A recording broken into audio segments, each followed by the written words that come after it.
Y es momento de viajar a territorio neoyorquino. Hay una canción que dice: Times Square no puede brillar tanto como tú. Se le escribió a una chica llamada Delilah, Alex Pareja, pero perfectamente te la pudieron haber escrito a ti. Gusto saludarte, fuerte abrazo justamente hasta la Gran Manzana. Y yo arrancaría preguntándote: ¿correcta la decisión de anularle el gol a Croacia en el minuto 100 contra Portugal?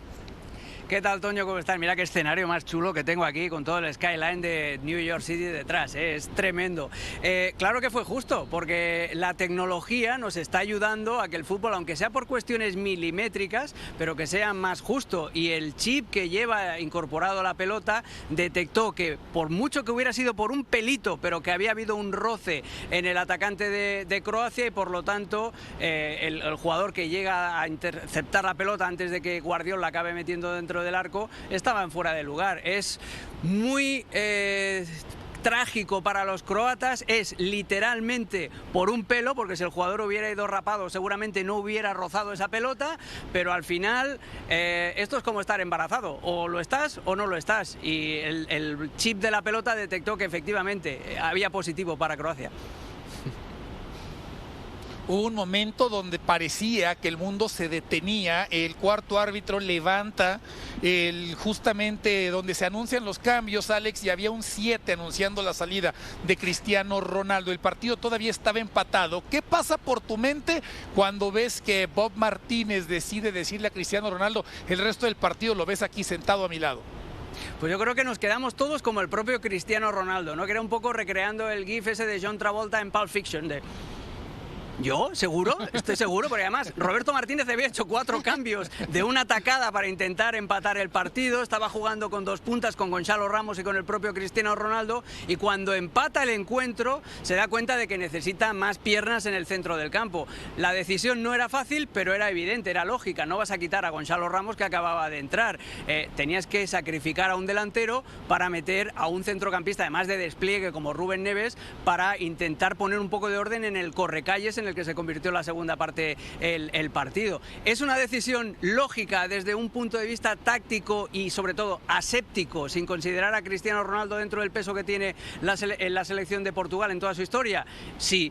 ¿Es una decisión sorprendente? Claro, porque hasta ahora Roberto Martínez no se había atrevido a sustituir a CR7. Yo lo que creo que al final acaba empujando a Roberto Martínez a tomar esa decisión era que Cristiano ya había anotado su gol de penal, ya había roto esa estadística de no haber conseguido anotar en fases de eliminación directa. Entonces Roberto dice: bueno, mira, quedan 10 minutos, apuesto por Gonzalo Ramos, y al final el gol del nuevo jugador del Milan le acabó dando la razón. Pero yo me quedé igual que todos, en plan, ¿sí? ¿Seguro? ¿Se está atreviendo a quitar a Cristiano Ronaldo?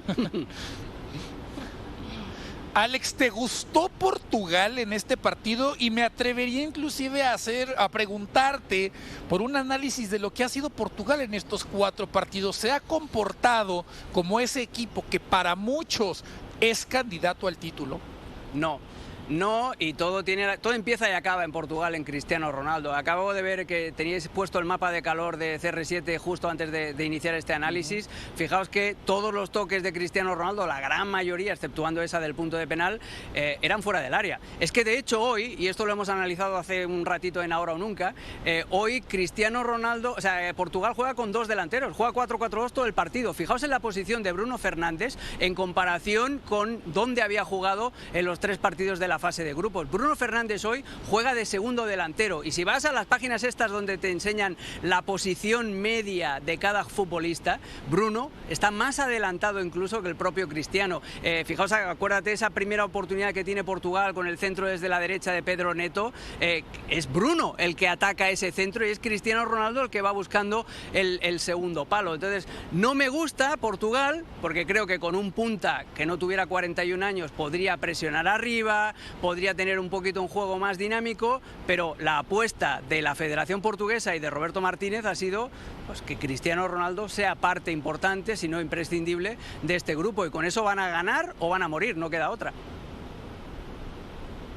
Alex, viajemos un poco en el tiempo. Cuando un viejo pero muy sabio Alex Pareja se siente así a la orilla de una fuente, se acerquen los niños, porque saben que eres un gran contador de historias, y te pregunten: Alex, cuéntanos sobre Luka Modric e Iván Perisic, que aparentemente habrían acabado ya su etapa con la selección croata. ¿Qué le vas a contar a ese grupo de niños que se reúnan?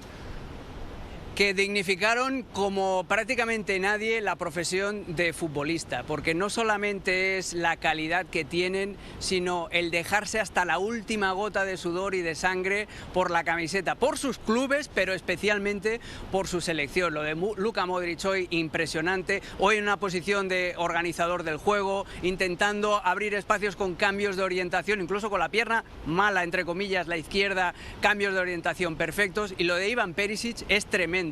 Hoy sale a jugar de lateral izquierdo en línea de 4, él ha sido carrilero muchas veces en el Inter en línea de 5, pero sale a jugar en línea de 4, no solamente es capaz de contener a Pedro Neto en la primera parte, sino que en la segunda decide irse de excursión y acaba marcando el 1-0 para Croacia. Son dos jugadores legendarios y son el ejemplo del carácter croata, y incluso te diría el carácter balcánico, de darlo todo hasta el último aliento. Solo hay que aplaudirles y agradecerles que hayan seguido jugando hasta ahora.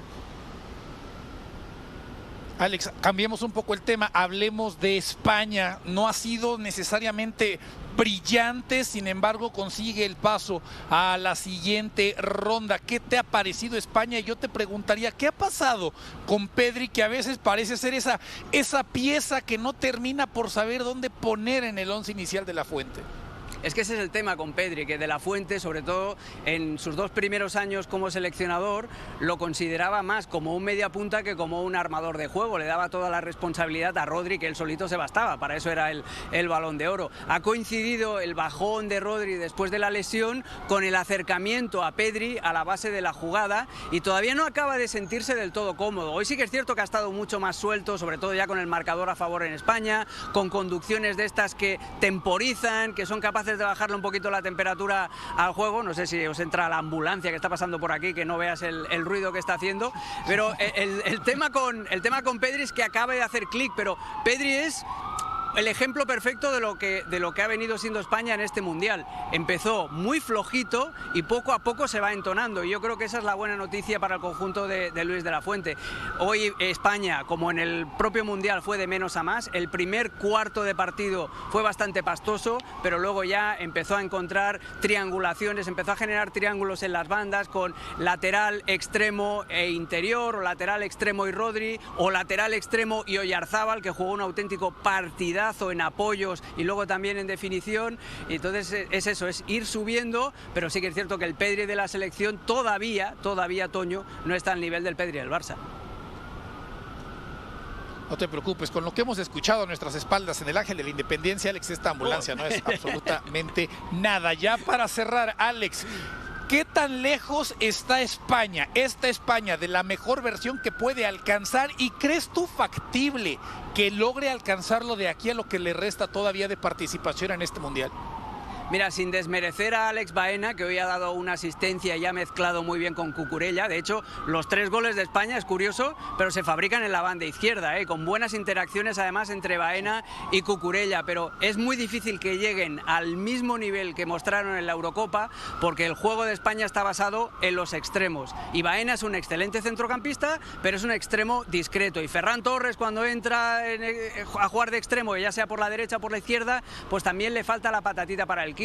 Y nos estamos dejando el elefante en la habitación, que es Lamine Yamal, que como el resto de jugadores españoles está yendo de menos a más también en esta Copa del Mundo. Hoy lo hemos visto revoltoso, lo hemos visto llegar a línea de fondo, lo hemos visto marear a Laimer, pero lo hemos visto también un poquito individualista y perdiendo 17 balones, que son muchísimos. Entonces está lejos España por eso, porque los extremos, uno porque se está recuperando de una lesión, que es Lamine Yamal, y el otro, que era Nico Williams en la Euro, lo va a tener muy complicado para llegar a estar fino de lo que queda de Copa del Mundo. Es muy difícil que España replique el plan de la Eurocopa. Tendrá que inventarse alguna otra cosa Luis de la Fuente, y hoy le salió muy bien con Alex Baena desde ese costado. Ya vendrá un gran duelo contra Portugal, pero tendremos tiempo para platicarlo en los próximos días. Hasta Nueva York, un fuerte abrazo, Alex, muchísimas gracias. Abrazo, amigos.